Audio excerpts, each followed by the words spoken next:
मौसम परिवर्तन के साथ बीमारियां भी लगातार बढ़ती जाती हैं और ऐसे में लोग क्या प्रिकॉशन बरतें, किस तरह की सावधानियां बरतें। लेकिन इस बीच सबसे बड़ी दिक्कत अगर पूरे प्रदेश की बात करें तो डेंगू के मामले उत्तरोत्तर बढ़ते जा रहे हैं। हालांकि भिवानी, छोटी काशी भी जिसको कहा जाता है, वो कहीं ना कहीं बीमारी से महरूम रहा है। नाम के मामले यहाँ पर आए हैं और एक बड़ा वेरिएंट, एक D2 वेरिएंट नाम से जो वेरिएंट आया है, सोनीपत, पंचकुला, दूसरे तमाम ज़िलों की बात करें वहाँ पर हालांकि इस तरह के मामले आए भी हैं, कुछ त्रासदी भी हुई है। लेकिन इस बीच भिवानी में क्या स्थिति है, वरिष्ठ चिकित्सा अधिकारी, साथ ही साथ यूँ कहिएगा मेडिसिन विभाग के अध्यक्ष भी रहे हैं, PGIMS में भी वर्षों तक सेवाएं दी हैं और साथ ही साथ भिवानी के CMO chief medical officer doctor रघुवीर सिंह सांडिल्य जी हमारे साथ हैं। डॉक्टर साहब, सबसे बड़ी बात यह कि डेंगू की स्थिति की अगर बात करें, पूरे प्रदेश की क्या स्थिति है, खासतौर पर भिवानी के परिप्रेक्ष्य में बात करें, यहाँ पर किस तरह की स्थिति?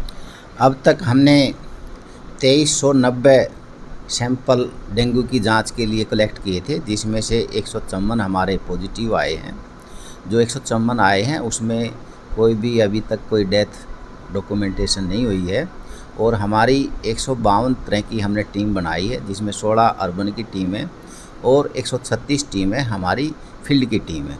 और उन हर एक टीम को हमने दिशा निर्देश दे रखे हैं कि जब भी वो हाउस टू हाउस सर्वे करे, अपनी लाइव लोकेशन करे और जहाँ पर भी लार्वा मिलता है उनकी सभी की लाइन लिस्टिंग के अनुसार वो MC को और पंच को और सरपंच को बताए कि इस एरिया में लार्वा मिले हैं और उनके सोर्स को रिडेक्ट करे। उनको बताए कि गांव के जो लोग हैं वहाँ पर कि ये जो स्टेगनेंट वाटर होता है वहाँ पर ये अपने एग देता है। स्टेगनेंट वाटर जैसे कि आप नारियल का खोल है, पानी की बोतल को आप ढक्कन खोल करके फेंक देते हैं, वो पानी उसमें भी एग दे सकता है। गमले हैं, कूलर हैं, फ्रीज है, टायर है, कबाड़ बैठ हो उसमें पानी इकट्ठा हो जाता है। तो सोर्स जो होंगे मच्छर के वहाँ पर ये अंडे देता है और उनकी संख्या बढ़ती रहती है। तो हमारी जो टीम है दिन प्रतिदिन कार्य करती रहती है। तो उनको मद्देनज़र रखते हुए तो उनका हमने काफ़ी इसी वेक्टर बोर्न डिजीज़ का कंट्रोल किया है।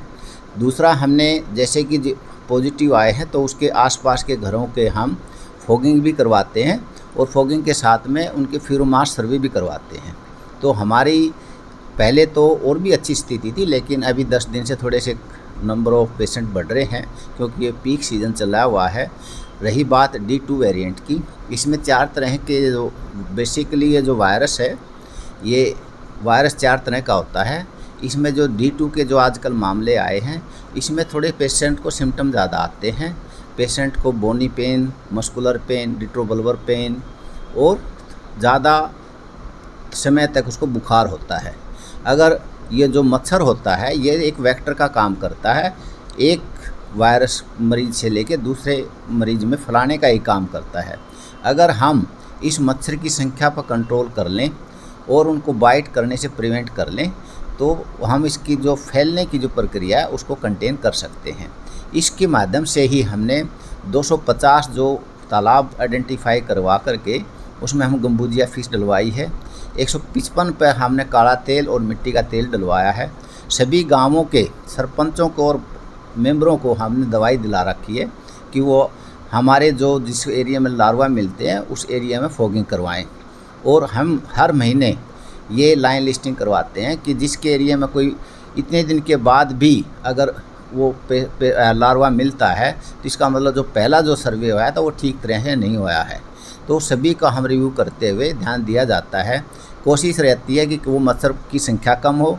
अगर मच्छर हो भी जाए तो वो हम आदमियों को बाइट ना करे। उसके लिए एक मैसेज यही है कि अब सुबह शाम जो मच्छर है वो बाहर रहता है, धूप के टाइम में ये छाया में रहता है, एंडोफिलिक नेचर होती है इसकी। तो जो सुबह शाम जो घूमते हैं आदमी वो अपने फुल कपड़े पहन करके घूमे फिरे ताकि उसको बाइट ना कर सके। जालीदार दरवाजे लगाएं, नेट का प्रयोग करें। मच्छर अगर बुखार का जो भी पेशेंट आता है, हमें इमरजेंसी में हो, वार्ड में हो, सभी को हमने दिशा निर्देश दे रखी है कि जो भी बुखार का मरीज़ हो, अनटिल अनलेस वो रूल आउट नहीं हो जाता इसको डेंगू नहीं है तो ही अगर उसको हम नेट ना लगाएं। अदरवाइज सभी बुखार के मरीज़ को इस सीज़न में नेट लगाने की प्रावधान हमने दे रखा है और बीच बीच में हम चेक भी करते रहते हैं। D2 वेरिएंट से कैसे बचा जा सकता है? D2 एक स्पेसिफिक वेरिएंट से ही इसको हम कंट्रोल करें। बाकी तो ये D2 और D1, D3, D4 है, ये जो अलग अलग वेरिएंट होते हैं, 4 वेरिएंट मैंने बताए। हमारी कोशिश ये मच्छर हो ही नहीं, और हो तो वो हमें बाइट ना करे।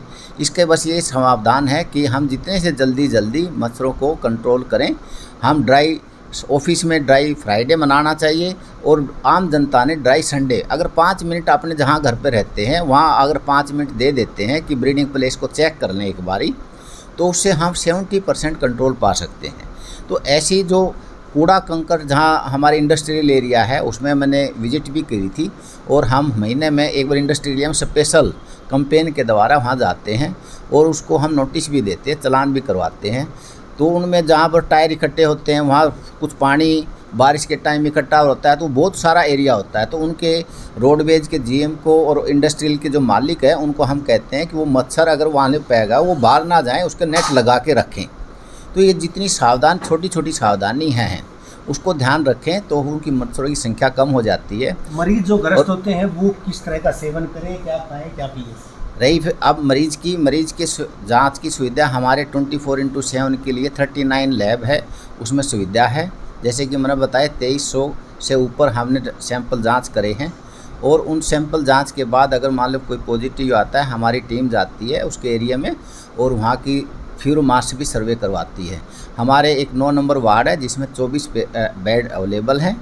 उसमें जितने भी डॉक्टर होते हैं, प्राइवेट IMA के डॉक्टर और हमारे जो गवर्नमेंट डॉक्टरों को हमने जो डेंगू की मैनेजमेंट कैसे SOP के अनुसार होनी चाहिए वो SOP हमने शेयर कर रखी है। जांच कैसे होती है सर? उसमें सिर्फ ये वायरस है और उसकी कौन सी जीन, वो हम PCR को के माध्यम से इसकी जांच हमने दिल्ली सैंपल भरना पड़ता है कि उसे कौन सा वेरिएंट जांच के लिए, वो अलग मेथड है।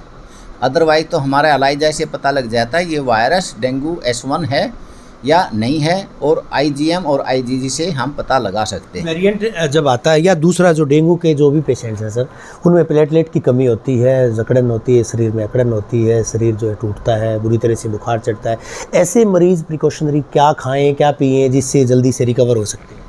ये आपने बहुत ही अच्छा प्रश्न पूछा है कि डेंगू के मरीज़ को क्या खाना चाहिए। डेंगू के मरीज़ में जो, क्योंकि डेंगू का जो मरीज़ हो जाता है उसमें क्या दिक्कत आती है कि हमारी जो कैपिलरी है उसकी परमेबिलिटी बढ़ जाती है, तो हमारा जो वास्कुलर का जो फ्लूइड है प्लाज्मा वो बाहर निकल जाता है।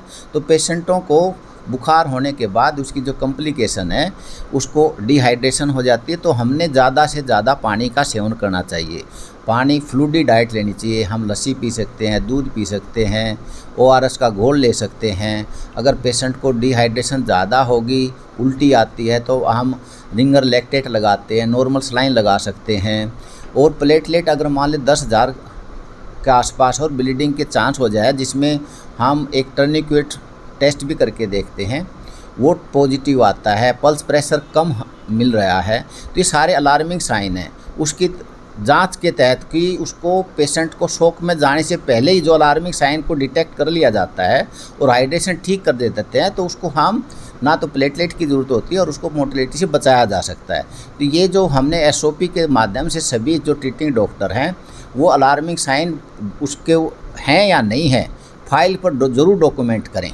नारियल पानी, बकरी का दूध, इस तरह से भी बताया जाता है, पपीते के पत्ते, ये तमाम चीज़ें बताई जाती हैं। शरीर में कितना अगर मान सकते हैं कि भाई फ्लूइड डाइट होना चाहिए। ऐसा नहीं है कि बकरी का दूध ही इसमें वो हो, दूध आप कोई सा ले सकते हो, लस्सी ले सकते हो, गाय का दूध ले सकते हो, भैंस का दूध ले सकते हो, आप ORS ले सकते हो, नारियल पानी ले सकते हो, जो भी आपका टेस्ट बनता है। घर में नमक चीनी पानी का घोल बना करके वो ले सकते हो।